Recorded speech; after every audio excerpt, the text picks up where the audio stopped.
esta teia de relacionamentos num contexto de oração, de espiritualidade, chegam a mim com muita força. Muitas pessoas até me ligam, além daquelas que enviam mensagens, mais do que aqui nos comentários, nos likes, nos canais no YouTube, como também no Instagram, e agora cheguei ao TikTok, pelo WhatsApp, com mensagens bem específicas e calorosas, falando sobre as orações que fazem por mim e fazem umas pelas outras, as pessoas umas pelas outras. Esta rede é realmente fortalecedora. Impressionante que eu me sinto muito mais fortalecido e alegre com essa experiência, com esta respiração do divino, desse clima de espiritualidade. Inclusive, a minha visão vem melhorando.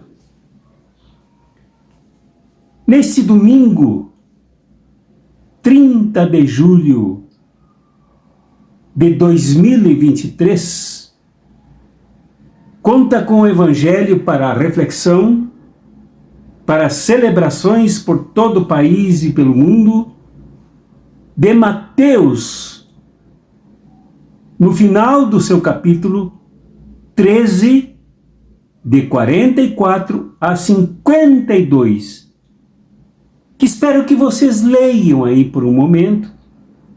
Se juntas, pensem um pouco, reflitam um bocadinho, para nos encontrarmos na reflexão logo após a vinheta. Em nome do Pai, e do Filho, e do Espírito Santo. Amém.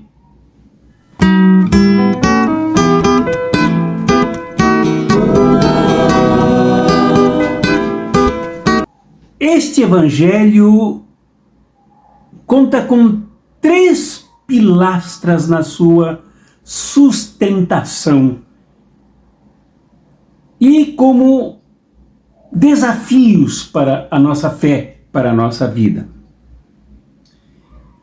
Ele compara o reino de Deus, que Mateus, por ser um cristão judeu, chama de reino dos céus, para não pronunciar o nome de Deus que não seja no sábado. Faz uma comparação com 3 parábolas deste reino de Deus, deste reino dos céus que está junto, que está próximo, tão próximo que nós veremos agora nas parábolas. Uma é a parábola de um trabalhador, aliás, 3 trabalhadores aqui as parábolas. De um trabalhador, de um camponês, que com o seu arado, não é Mateus que conta, é Marcos que conta, que com o seu arado tropeça em um objeto que ele escava e tal, ele descobre que é um tesouro. Avaliou e descobriu que o tesouro valia muito mais do que todos os bens que ele tinha e do que o próprio campo onde se encontrava esse valor. Alegre, feliz, vibrante,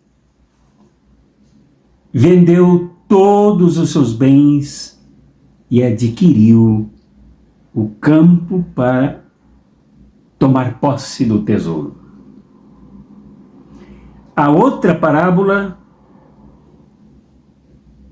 difere um pouquinho desta, embora também mencione a questão de um valor, de um grande valor, de uma pérola. Aqui, diferentemente do camponês que se encontrou ao acaso com o tesouro, O trabalhador era um negociante, um comprador de pérolas, e ele buscava uma pérola preciosa para comprar. Quando descobriu, ele fez a mesma coisa, vendeu todos os seus bens. Mateus não conta se ele fez com felicidade, com alegria e tal, até porque ele não se surpreendeu, ele buscava a pérola, mas foi lá e comprou. E a terceira parábola, para comparar o reino, que não se esgota nesse tempo presente, nesse tempo apertado pelo hoje, e nem mesmo no tempo passado, mas que se estende escatologicamente para o futuro. A parábola compara o reino com uma pescaria, com uma rede que, lançada, recolhe do mar peixes bons e peixes maus. No final dos tempos, os maus serão separados dos bons e jogados fora. E a parábola usa uma linguagem duríssima para se referir a algo com o qual nós não queremos nos associar, desviamos, não queremos, achamos que não devemos falar nesses termos que são muito duros. Mas a parábola fala que os maus, os peixes maus, serão arrancados da rede e jogados fora, onde há sofrimento e ranger de dentes, no fogo eterno. É o juízo final. É a visão propriamente de Mateus da comunidade judaico-cristã de Mateus, com sólidas raízes judaicas. E aí estava o apocalipsismo que Mateus ancora na compreensão do reino. Então essas três parábolas, no fundo, diferentemente, com apenas uma diferença na terceira, elas se amarram num ponto central, que nos toca, que nos chama, que conclama, que nos sacode, que mexe em nós, que até nos perturba, que é a questão da prática. Tanto o homem que encontrou o tesouro quanto o que comprou a pérola tiveram que agir, tiveram que realizar a prática. O primeiro, sem muitos alardes, aliás, sem nenhum alarde, não falou para ninguém, foi lá, vendeu tudo e comprou. Tomou a decisão e a realizou, a praticou. Esse reino que é muito terreno, esse reino que é muito real, embora não se esgote no temporal e no local.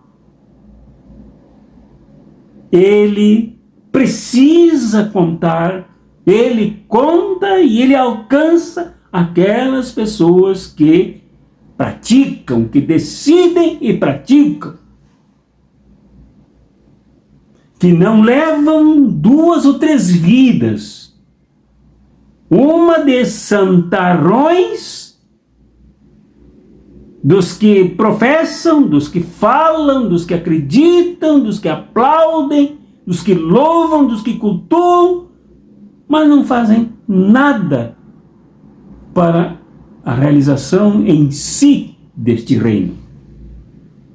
Não, o reino precisa da decisão e da sua prática, da sua realização, da sua radicalização na realidade. Como disse Mateus, na pregação de João o Batista, depois do próprio Jesus, também São Marcos se refere a isso, que o reino está próximo, ele está tão próximo que ele precisa da decisão e da prática agora, já. E aí vem a questão dos valores. A vida humana é determinada pelos valores seguidos pelo ser humano. Se os valores são pequenos, a vida é pequena. Se os valores não são buscados, a vida para, estaciona. E estacionada é como a água, que ao não correr, apodrece. É preciso a prática dessa busca, como fez o homem que comprava pérolas. É preciso buscar. É preciso buscar a pérola mais preciosa. Essa pérola mais preciosa é o reino que transforma a gente, que se realiza nas pessoas.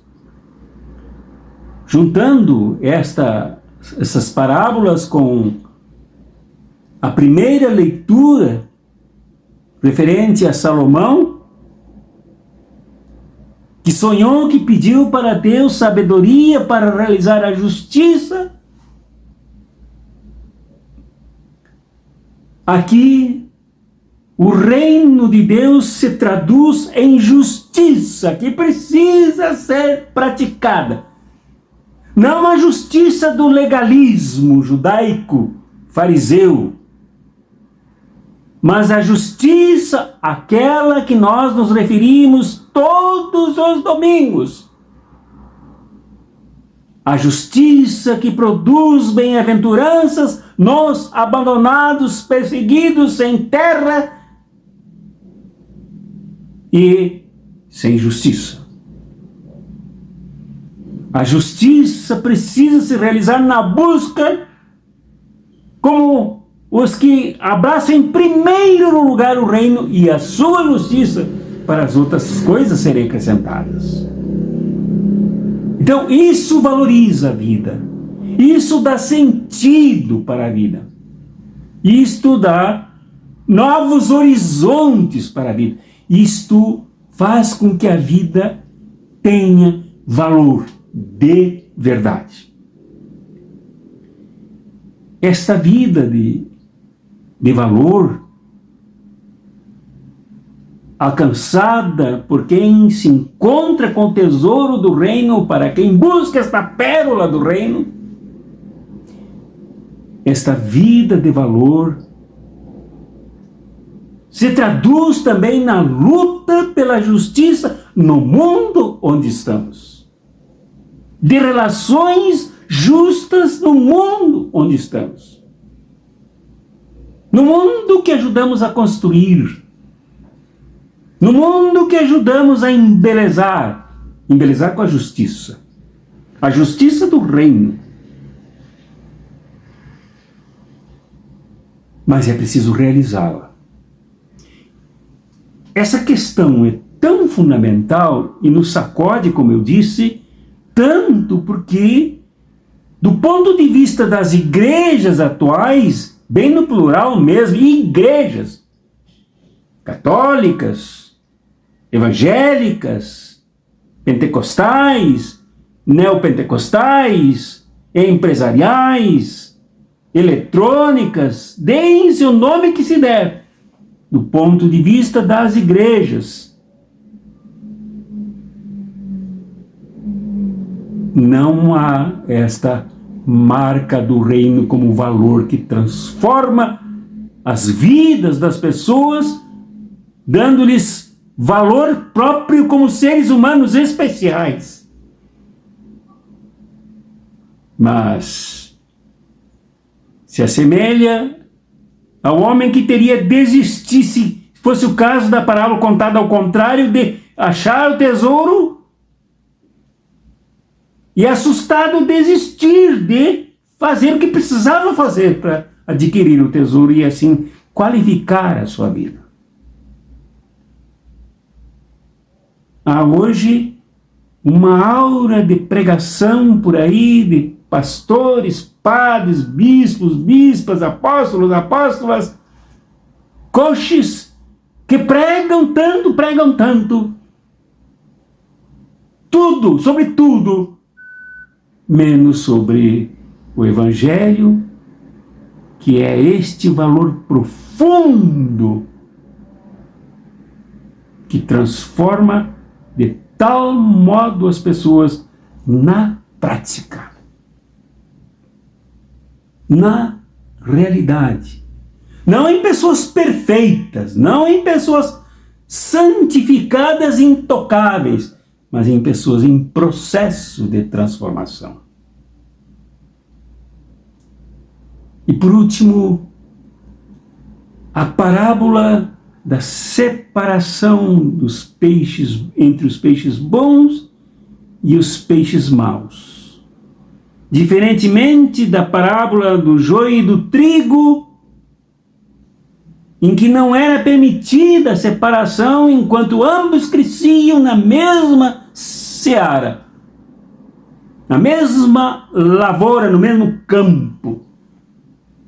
Aqui, na mesma rede, se encontram os peixes bons e os peixes maus. Aqueles que são absolutamente acres, aqueles que são venenosos, aqueles que estragam a vida e a saúde, têm que ser afastados.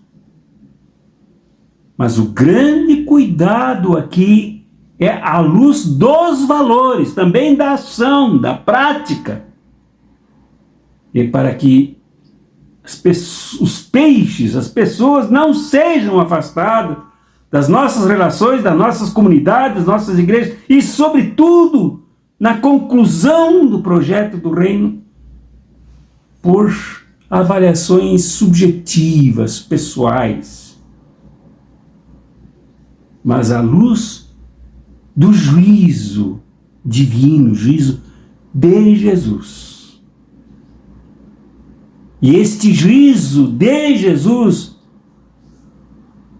como marca escatológica, marca que vem ao nosso encontro, já age como valor ético aqui e agora, para nos corrigir do mal e nós mesmos expulsarmos de nós o que há de peixe ruim, peixe mau em nós e nos tornarmos bons, justos, como a pérola e como o tesouro.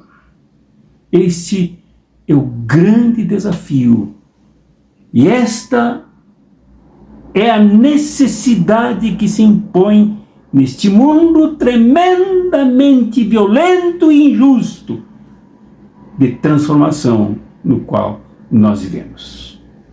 Então, para concluir, o reino sobre o qual Jesus fala através da comparação com essas 3 parábolas age aqui e agora em nossas vidas. O primeiro, na primeira experiência da parábola do trabalhador, do lavrador, o reino é uma surpresa. Ele é surpreendente. E ele tem que se traduzir em alegria quando nós nos encontramos com o tesouro, com o reino, que está em todos nós, está na humanidade, está no mundo, está no cosmos. Este reino tem que retirar de nós, nos liberta, finalmente, daquele mau humor de quem sofre do fígado permanentemente. Sempre pronto a ofender, sempre pronto a ferir os outros com o autoritarismo próprio deste mundo ferino, desse mundo golpeador, desse mundo dos poderosos. Esse reino encontrado pelo lavrador, encontrado por nós, este reino tem que se traduzir no entusiasmo permanente não superficial, não produzido por química, mas pelo poder que este reino produz em nós, pela força que este reino produz em nós, pelo dinamismo que este reino produz em nós, porque nos manda, nos envia, nos remete para a prática. E quem age, quem pratica, não é triste, não é achatado, não é doentio, não é mal-humorado. Então, primeiro desafio é este. Segundo desafio é que busquemos permanentemente, como o homem buscava a melhor pérola para comprar. Busquemos permanentemente crescer ainda mais, avançar ainda mais na compreensão deste reino. Que ele seja não uma distribuição de riquezas para os ricos, não uma distribuição de privilégios para os privilegiados, não uma acumulação de poderes para os poderosos, mas seja esta busca permanente de quem ausculta, de quem olha, de quem toca, para descobrir onde está a mais preciosa pérola. Seja assim contigo, meu irmão, minha irmã, e que nós carreguemos conosco este juízo que é final, não no sentido somente de que será lá quando tudo terminar, se tudo terminará, mas é como finalidade do juízo, que é um poder ético tão grande que nos leva a permanentemente a nos autoavaliarmos, a nos autocriticarmos e nos afastarmos do que há de peixe ruim em nós, para crescermos como peixes bons, que são capazes de gerar vida, que são capazes de gerar saúde, que são capazes de produzir energia, que são capazes de produzir banquetes para o bem-estar das pessoas. Sejamos nós, assim, bons, embora estejamos na mesma rede dos maus. Recebe, meu irmão, minha irmã, acolhe aí onde tu estás, do jeito como a tua vida é vivida. A bênção do Deus que é Pai, mas que é Mãe. Do Deus que é Rei, mas que é servo em Jesus. Do Deus que está lá, mas está aqui junto contigo e comigo. Do Deus do reino que está próximo, está junto. Te abençoe. E que a graça de nosso Senhor Jesus Cristo, este que contou essas 3 parábolas, seja aquela que te anime, que te encoraje, que te alegre, até os últimos dias da tua vida, da minha vida. Que fechemos os olhos quando isto acontecer, ainda esboçando as últimas palavras marcadas pelo tesouro do reino e último olhar brilhando como a pérola comprada. E o sorriso da alegria do lavrador que encontrou o tesouro. Sejam sempre contigo. E que a bênção do Espírito Santo, que recria, que cria, que renova, que inova, que empolga, que é a mesma divina ruá do primeiro sopro no ser humano, seja a comunhão que te fortaleça, que te junte, que te reúna em comunidade com outras pessoas, para rezarmos uns com os outros, uns pelos outros, umas pelas outras, com as outras. E não só isso, para lutarmos todos cada vez mais unidos e unidas, para que esse mundo seja cada vez mais este tesouro, esta pérola, estes bons peixes. Em nome do Pai, e do Filho, e do Espírito Santo. Amém.